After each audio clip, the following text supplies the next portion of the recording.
Let me ask you something. When something is bothering you, do you actually talk about it? Or do you say things like, I'm fine, it's nothing, or I'll deal with it later? Not because you don't want connection, but because explaining what you feel feels harder than staying quiet. Most men don't shut down because they don't care. They shut down because they don't know how to put what's happening inside into words. A lot of men try to talk once, maybe twice. They start explaining something they don't fully understand themselves, and what they get back is confusion, discomfort, or pressure to simplify it. So the mind learns something quickly. Talking makes things messier. Talking creates misunderstandings. Talking doesn't actually help. Silence, on the other hand, feels clean, controlled, safe.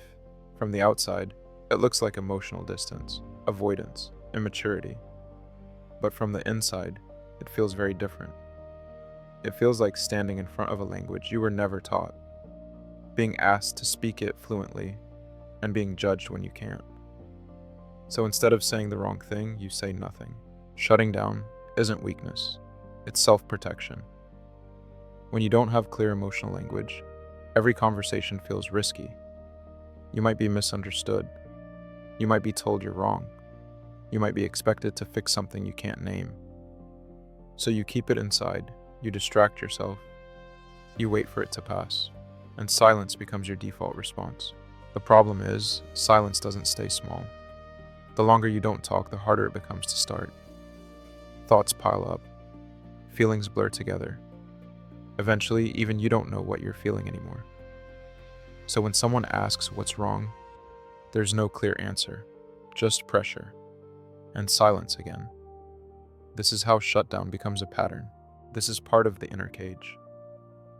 Not a decision you made, but something you adapted into. You weren't taught how to translate your inner world into words, so you learned to contain it instead. Control felt safer than expression. It usually happens in a small moment. Someone asks how you're feeling, or why you're distant, or what's going on inside your head, and for a split second, you actually consider answering. You feel something rise up, not clear words, just pressure, confusion, too many thoughts at once. You try to sort it quickly, but nothing comes out clean. So you pause. And in that pause, your mind makes a decision. Not consciously, but instinctively. If I speak now, I'll say it wrong. If I speak now, I'll make it worse. If I speak now, I'll be misunderstood. So you choose the safer option. You say nothing, or you minimize it, or you change the subject. And the moment passes. But the pattern strengthens. Here's the part that matters. Shutting down doesn't mean you lack depth. It usually means there's too much inside, without a clear way out. Silence isn't the absence of emotion, it's emotion without language. If this felt familiar, you're not broken.